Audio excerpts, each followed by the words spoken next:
গভীর রাতে আকাশ আঙ্কেলের গতিবিধি আমার মনে কৌতূহল জাগাচ্ছিল, তাই আমিও ঘর থেকে বেরিয়ে এলাম। দেখলাম আঙ্কেল আমার মায়ের ঘরের দিকে এগিয়ে যাচ্ছেন। ভেতরে কি ঘটছে তা জানতে আমার আগ্রহ আরও বেড়ে গেল। আমি ধীরে ধীরে মায়ের ঘরের জানালার কাছে গেলাম। জানালাটি অল্প খোলা ছিল, আর আমি সেই ফাঁক দিয়ে ভেতরে তাকালাম। মা তখন রূপেশ আঙ্কেলের সাথে বসে কথা বলছিলেন। মনে হচ্ছিল তারা কোনো গুরুত্বপূর্ণ বিষয় নিয়ে আলোচনা করছেন, কিন্তু সেই দৃশ্য দেখে আমার মনে এক ধরনের অস্বস্তি হলো, যেন কিছুটা অপ্রত্যাশিত কিছু ঘটছে।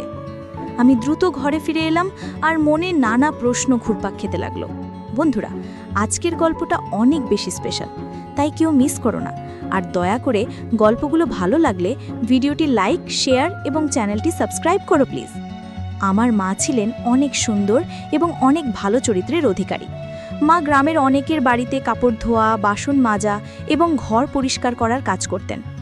আমাদের আর্থিক অবস্থা এমন ছিল যে আমার পড়াশোনা চালিয়ে যাওয়া সম্ভব ছিল না, তাই চতুর্থ শ্রেণী পর্যন্ত পড়ার পর মা আমাকে স্কুলে পাঠানো বন্ধ করে দিলেন এবং আমার দায়িত্ব হয়ে গেল মায়ের কাজে সাহায্য করা। মা যেখানে যেখানে কাজ করতেন আমিও সেখানে তার সাথে যেতাম। আমি সব সময় মায়ের পাশে থেকে ঘরের কাজগুলো করতাম এবং তাকে সাহায্য করতাম। মা ছিলেন খুবই সৎ এবং পরিশ্রমী। তিনি কখনো অন্য কারো প্রতি অন্যায় আচরণ করতেন না। মা বেশি কথা বলতেন না, চুপচাপ নিজের কাজ শেষ করে বাড়ি ফিরে আসতেন। আমাদের পরিবারের আর্থিক অবস্থা দেখে গ্রামের অনেকেই মাকে প্রলুব্ধ করার চেষ্টা করেছিল। মাকে তারা অনেক ধরনের লোভ দেখাতো। তাদের ধারণা ছিল যে আমরা গরিব বলে হয়তো মা তাদের কথায় বিভ্রান্ত হতে পারেন। যেসব বাড়িতে মা কাজ করতেন সেখানকার কিছু পুরুষ ও ছেলেরা তাকে ভুল পথে চালিত করার চেষ্টা করত, কিন্তু মা কখনোই তাদের কোনো প্রস্তাবকে গুরুত্ব দেননি। গ্রামের কিছু প্রভাবশালী লোক আর দুষ্ট প্রকৃতির মানুষও মাকে তাদের ফাঁদে ফেলার চেষ্টা করেছিল, কিন্তু মা কখনো তাদের কথায় কর্ণপাত করেননি। মায়ের মন সব সময় আমার এবং আমাদের সংসারের অবস্থার দিকেই নিবদ্ধ ছিল। তিনি কখনো পিছন ফিরে তাকাতেন না, এবং তার সততা ও কঠোর মনোবলের জন্য আমি সব সময় তার প্রতি গর্বিত ছিলাম। একদিন গ্রামের একজন প্রভাবশালী ব্যক্তি, যিনি একজন নেতা ছিলেন, সরাসরি মায়ের কাছে একটি প্রস্তাব নিয়ে এসেছিলেন। তিনি মাকে বলেছিলেন, তোমার পরিস্থিতি দেখে আমার খারাপ লাগে। তুমি যদি চাও তাহলে তোমার এবং তোমার মেয়ের জীবনে আর কোনো কষ্ট থাকবে না। শুধু আমার কথাটি মেনে নাও। মা তার কথা শুনে সোজা তার চোখের দিকে তাকিয়ে বললেন, আমার নিজের পরিশ্রমের উপর বিশ্বাস আছে, আমি কারো দয়া চাই না। একটি রাতে রাতের খাবার খেয়ে যখন আমরা ঘুমাতে যাচ্ছিলাম, তখন হঠাৎ আমাদের দরজায় টোকা পড়ল। মা আমাকে বললেন, দেখো তো এত রাতে কে এসেছে। মা তখন নিজের ঘরে বিছানা পাততে চলে গেলেন। আমি দরজা খুললাম এবং দেখলাম দরজার বাইরে একজন লোক দাঁড়িয়ে আছে। লোকটি ভালো পোশাক পরা এবং বয়স আনুমানিক 42 বছর হবে। আমি একটু বিরক্ত হয়ে জিজ্ঞেস করলাম, এত রাতে কি দরকার? লোকটি হেসে উত্তর দিল, রিয়া। তার মুখে আমার নাম শুনে আমি অবাক হয়ে গেলাম। আমি বললাম, আপনি কে? এর আগেই কিছু বোঝার চেষ্টা করছিলাম, তখন সেই লোকটি হঠাৎ আমাকে তার কাঁধে তুলে নিল এবং হাসতে হাসতে বলল, আমি তোমার আঙ্কেলের মতো, তোমার বাবার পুরনো বন্ধু আকাশবাবু। তার কথা শুনে মা দ্রুত বাইরে এলেন। মা আর আকাশ আঙ্কেল একে অপরকে দেখে যেন অতীতে ফিরে গেলেন। তাদের চোখে পুরনো দিনের স্মৃতি যেন জীবন্ত হয়ে উঠল। প্রায় 2-3 মিনিট তারা একে অপরের দিকে তাকিয়ে রইলেন, যেন চারপাশের কিছুই তাদের মনে নেই। এই দৃশ্য দেখে আমি একটু অস্বস্তিতে পড়ে গেলাম এবং বললাম, মা, এ কে? আমার কথা শুনে তারা বাস্তবে ফিরে এলেন। আকাশ আঙ্কেল তখন আমাকে মাটিতে নামিয়ে দিলেন। আমি মায়ের পাশে গিয়ে দাঁড়ালাম। মায়ের মুখে এক ধরনের অদ্ভুত আনন্দের ঝিলিক দেখা যাচ্ছিল। মা বললেন, এ হলেন তোমার আকাশ আঙ্কেল, তোমার বাবার পুরনো বন্ধু। আকাশ আঙ্কেলকে প্রণাম করো। আমি তাকে প্রণাম করলাম, আর আকাশ আঙ্কেল আমাদের ঘরে প্রবেশ করলেন। তিনি ঘরে ঢোকার পর যেন বাড়ির পরিবেশটা একটু পরিবর্তন হয়ে গেল। আকাশ আঙ্কেল মায়ের কাঁধে হাত রাখলেন, আর মা একটু লজ্জায় হেসে রান্নাঘরের দিকে চলে গেলেন। আমি কিছুটা অবাক হয়ে ভাবছিলাম, আমরা তো সবেই রাতের খাবার খেয়েছি, তবে মা আবার কার জন্য রান্না করছেন? আমি জিজ্ঞেস করলাম, মা, তুমি কার জন্য রান্না করছো? মা হালকা হেসে বললেন, তোমার আকাশ আঙ্কেলের জন্য। তিনি অনেক দূরের পথ পাড়ি দিয়ে এসেছেন, নিশ্চয়ই ক্ষুধার্ত। আমি বললাম, কিন্তু মা, যদি উনি বাবার পুরনো বন্ধু হন, তবে এতদিন কোথায় ছিলেন, আর হঠাৎ এখন এখানে কেন এলেন? মা একটু গম্ভীর মুখে উত্তর দিলেন, উনিও আমাদের গ্রামেরই মানুষ ছিলেন। তখন তোমার বাবার খুব ঘনিষ্ঠ বন্ধু ছিলেন। যখন তোমার বাবা বাড়িতে থাকতেন না, তখন উনি আমাকে সাহায্য করতেন। খুব ভালো মনের মানুষ ছিলেন। আমরা একসাথে অনেক মজা করতাম। তোমার জন্মের পর উনি বিদেশ চলে গিয়েছিলেন। মায়ের কথাগুলো শুনে আমি চিন্তায় পড়ে গেলাম। আকাশ আঙ্কেল এত বছর পর হঠাৎ কেন ফিরে এলেন, তা নিয়ে আমার মনে নানা প্রশ্ন জাগতে লাগলো। তাদের মধ্যে কি কোনো পুরনো সম্পর্ক ছিল? সেই রাতে আকাশ আঙ্কেলের বিষয়ে মায়ের সাথে কথা বলার পর আমি তার সম্পর্কে আরও কৌতূহলী হয়ে উঠলাম। এত সবকিছু হঠাৎ ঘটে যাওয়া আমার বোধগম্যের বাইরে ছিল। মায়ের মুখে এক ধরনের অদ্ভুত উচ্ছ্বাস এবং আনন্দের ঝিলিক দেখা যাচ্ছিল। মা বললেন, জীবন মাঝে মাঝে আমাদের সামনে পুরনো স্মৃতিগুলো ফিরিয়ে আনে, যা আমরা কখনো ভোলার চেষ্টা করলেও ভুলতে পারি না। মা বললেন, দেখো, আকাশ আঙ্কেল এখন একা থাকেন, তার জীবনে আর কেউ নেই। এখন আমরা ছাড়া তার আর কে আছে? মায়ের কথাগুলো যেন আমার মনে নানা প্রশ্নের ঝড় তুলতে লাগলো। তিনি বললেন, কাল সকালে উনি নিজের বাড়িতে ফিরে যাবেন। মায়ের কথা শুনে আমি ভাবছিলাম, আকাশ আঙ্কেলের এই হঠাৎ আশাটা আমাদের জীবনে কি পরিবর্তন আনতে পারে। তার আশাতে মা অনেক খুশি ছিলেন। আকাশ আঙ্কেল আসার পর থেকে তিনি সব সময় মায়ের কাছাকাছি থাকার চেষ্টা করছিলেন। বিভিন্নভাবে মাকে হাসানোর চেষ্টা করছিলেন। মাঝে মাঝে আঙ্কেল মায়ের দিকে অদ্ভুতভাবে তাকিয়ে থাকতেন, আর আমার মাও তাকে দেখে হাসতেন, কিন্তু বুঝতে দিতেন না। মা বললেন, এখন তুমি নিজের ঘরে যাও এবং আকাশ আঙ্কেলও তোমার ঘরেই থাকবেন। আমি মায়ের কথা মেনে নিজের ঘরে চলে গেলাম। আকাশ আঙ্কেল তখনও হুক্কা টানছিলেন। আমি বিছানা পেতে নিলাম এবং আকাশ আঙ্কেলের জন্য পাশে আরেকটি বিছানা পেতে দিলাম। তারপর নিজের বিছানায় শুয়ে পড়লাম। প্রায় 10 থেকে 15 মিনিট পর আকাশ আঙ্কেল উঠে দরজা বন্ধ করে দিলেন এবং ঘরের লাইট নিভিয়ে নিজের বিছানায় শুয়ে পড়লেন। আমি তখন গভীর ঘুমে তলিয়ে পড়লাম। কিছুক্ষণ পর হঠাৎ আমার ঘুম ভেঙে গেল। আমি চোখ মেলে দেখলাম আকাশ আঙ্কেল তার বিছানা থেকে উঠে ঘরের বাইরে চলে যাচ্ছেন। কেন জানি না, কিন্তু এই দৃশ্য দেখে আমার মনে কিছুটা অস্বস্তি তৈরি হলো। আমার মনে কৌতূহল জন্ম গেল যে এত রাতে আকাশ আঙ্কেল কোথায় যাচ্ছেন। এটি জানার জন্য আমিও নিজে ঘর থেকে বেরিয়ে এলাম। দেখলাম আঙ্কেল মায়ের ঘরের দিকে এগিয়ে যাচ্ছেন। আমার কৌতূহল আরও বেড়ে গেল, তিনি কেন মায়ের ঘরে যাচ্ছেন। আমি আস্তে আস্তে মায়ের ঘরের জানালার কাছে গেলাম। জানালাটি অল্প খোলা ছিল, আর আমি সেই ফাঁক দিয়ে ভেতরে তাকালাম।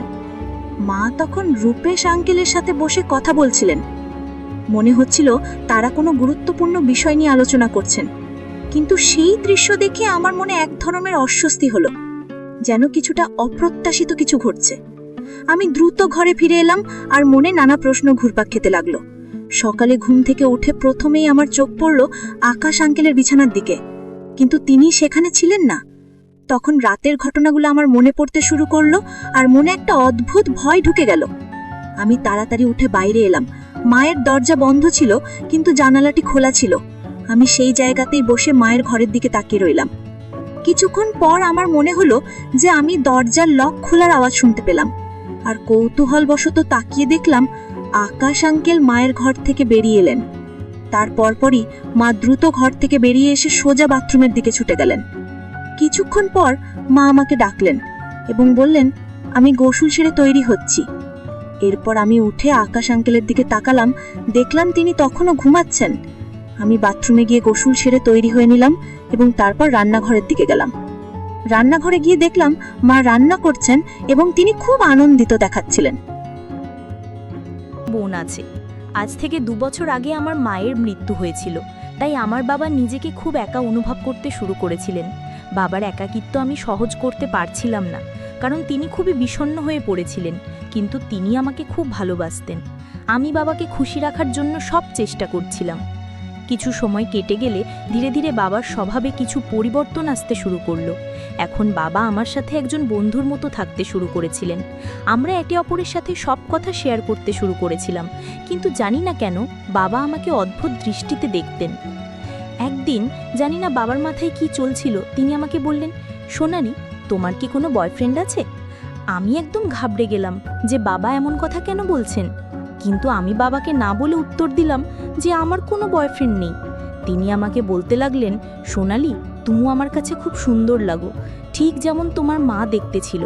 এখন আমি তোমার সাথে যে অনুভূতি পাই তা যেন তোমার মায়ের সাথে পেতাম। বাবার এইসব কথা শুনে আমার হুঁশ উড়ে গিয়েছিল। এমন সময় সেখানে আমার ছোট বোন চলে এলো এবং বাবাকে কোনো কাজের জন্য মার্কেটে নিয়ে চলে গেল।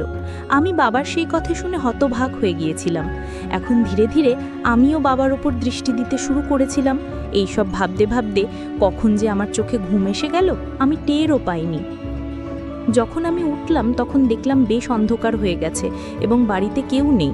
সম্ভবত বাবা এবং আমার ছোট বোন এখনও মার্কেট থেকে ফেরেনি। তারপর আমি বাথরুমে গিয়ে গোসল করতে লাগলাম। এমন সময় বাবা এবং আমার বোন মার্কেট থেকে ফিরে এলো। আমি তাদের কাছে গিয়ে কথা বলতে লাগলাম।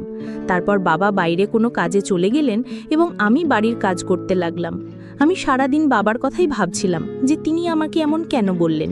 এমন সময় আমার একটি সখী আমার কাছে এসে বলল, আরে সোনালি, তুমি কি ভাবছো?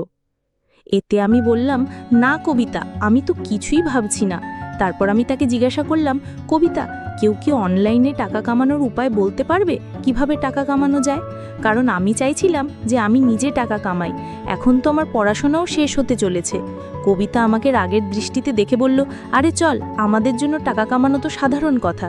তারপর আমরা দুজনেই নিজ নিজ বাড়ির দিকে রওনা দিলাম, কারণ আমাদের কলেজের ক্লাস শেষ হয়ে গিয়েছিল। আমার বান্ধবী তার বাড়ির দিকে যাচ্ছিল এবং আমি আমার বাড়ির দিকে যাচ্ছিলাম। এমন সময় রাস্তায় আমি আমার বাবাকে দেখলাম। তাকে দেখে আমি একদম চমকে গেলাম। বাবা তার সাথে অন্য একজন মহিলাকে নিয়ে ঘুরছিলেন এবং তাকে শপিং করাচ্ছিলেন। পরে আমি দেখলাম তারা কোনো হোটেলের দিকে যাচ্ছেন। আমার তাদের ওপর প্রচণ্ড রাগ হচ্ছিল যে বাবা কিভাবে এমন কোনো অপরিচিতা মহিলাকে নিয়ে মার্কেটে ঘুরছেন এবং তার সব টাকা নষ্ট করছেন। তারপর আমি সেই রাগেই বাড়ি চলে এলাম এবং বাবার ফিরে আসার অপেক্ষা করতে লাগলাম। আমি আমার ছোট বোনকে কোনো কথা বলিনি, যাতে তার মনে আমাদের বাবার প্রতি কোনো খারাপ ধারণা না আসে। তারপর সন্ধ্যার সময় যখন বাবা বাড়ি ফিরলেন তখন আমি তার রুমে গেলাম এবং দেখলাম তিনি টিভি দেখছেন। আমি তাকে জিজ্ঞাসা করলাম, বাবা, আপনি মার্কেটে কার সাথে ঘুরছিলেন? আপনার এমনভাবে ঘোরা ঠিক নয়, কারণ কিছুদিন আগেই তো আমাদের মায়ের মৃত্যু হয়েছে। লোকেরা কি ভাববে? বাবা বললেন, না সোনালি, আমি ঘুরবো, আমার কারো পরোয়া নেই। তার সাথে ঘুরতে আমার বেশ মজা লাগে এবং আমার জন্য এটাই ঠিক। এখন না ঘুরলে কখন ঘুরবো? তিনি আমাকে রাগে বলছিলেন। আমি তাকে অনেকবার বোঝানোর চেষ্টা করলাম যে আপনি এমন করবেন না, কিন্তু তিনি মানছিলেন না। আমার অনেক চেষ্টার পর তিনি বললেন, ঠিক আছে, তার সাথে আর ঘুরবো না, কিন্তু আমারও একটি শর্ত আছে। যদি তুমি তা পূরণ করো তবে আমি তার সাথে থাকাও ছেড়ে দেব। আমি বললাম, হ্যাঁ বলুন, কি শর্ত? বাবা তৎক্ষণাৎ বললেন, যেভাবে সে আমার সাথে ঘোরে আজ থেকে তুমি আমার সাথে ঘুরবে এবং আমার প্রয়োজনও পূরণ করবে। আমি তাকে বললাম, না, এটা হতে পারে না, আমি কেন এমন করে আপনার সাথে ঘুরতে যাব? তখন বাবা বললেন, তাহলে ঠিক আছে, আমাকে বোঝাতে হবে না, আমি যা করছি তুমি আমাকে বলো না। তারপর আমি বললাম, চলো ঠিক আছে, সন্ধ্যায় ভেবে বলবো। এতটা বলে আমি তার রুম থেকে আমার রুমে চলে এলাম এবং বসে ভাবতে লাগলাম।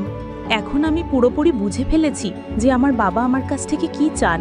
বাবার কথাগুলো ভেবে ভেবে আমার টেনশন অনেক বেড়ে গিয়েছিল। আমি আজ পর্যন্ত এসব কিছু আশাও করিনি যে আমার বাবাও এমন কিছু করার কথা ভাবতে পারেন।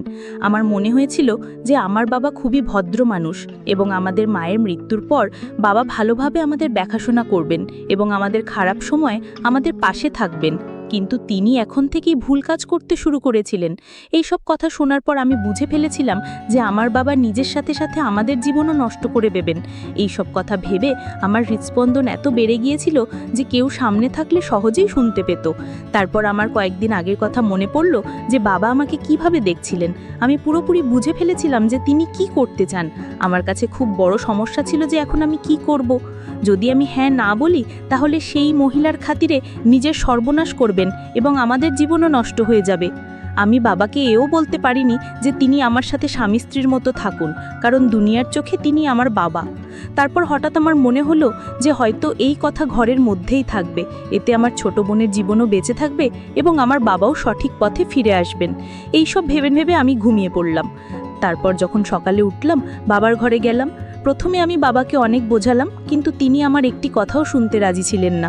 তারপর আমি তাকে বললাম, ঠিক আছে বাবা, আমি আপনার শর্ত মেনে নিচ্ছি, কিন্তু আগে আমরা শপিং করব। তারপর আমি বাবাকে বললাম যে এই কথা বাইরে কেউ জানতে পারবে না এবং আপনি আজকের পর কাউকে সাথে দেখাবেন না। তিনি বললেন, ঠিক আছে ঋতিকা, আজকের পর তুমি যেমন বলবে আমি তেমনই করব। বাবার কথা শোনার পর আমি তার কাছে গেলাম যার সাথে আমার বাবা এদিক ওদিক ঘুরতেন এবং তাকে ভালোভাবে বুঝিয়ে এলাম। তারপর বাড়ি এসে আমি আমার ছোট বোনের কাছে গেলাম এবং নাস্তা বানাতে লাগলাম, কারণ আজ রবিবার ছিল, তাই আমাদের কোথাও যেতে হয়নি। তারপর আমি, আমার ছোট বোন এবং বাবা নাস্তা করলাম এবং তারপর আমি আর বাবা শপিং করতে বেরোলাম। মার্কেটে গিয়ে বাবা আমাকে কাপড় কিনে দিলেন এবং নিজের জন্য কিছু কাপড় কিনলেন। সাথে আমি আমার ছোট বোনের জন্য একটি ড্রেস কিনলাম। তারপর শপিং করে আমরা একটি রেস্টুরেন্টে গেলাম এবং সেখান থেকে খেয়ে বাড়ি চলে এলাম। তারপর সন্ধ্যা হতে না হতেই আমার বাবা আমাকে বলতে লাগলেন, চলো এখন তোমার শর্ত পূরণ করো। তখন শর্ত অনুযায়ী আমি আমার কাজ করতে লাগলাম এবং বাবার সব কাজের খেয়াল রাখতে লাগলাম।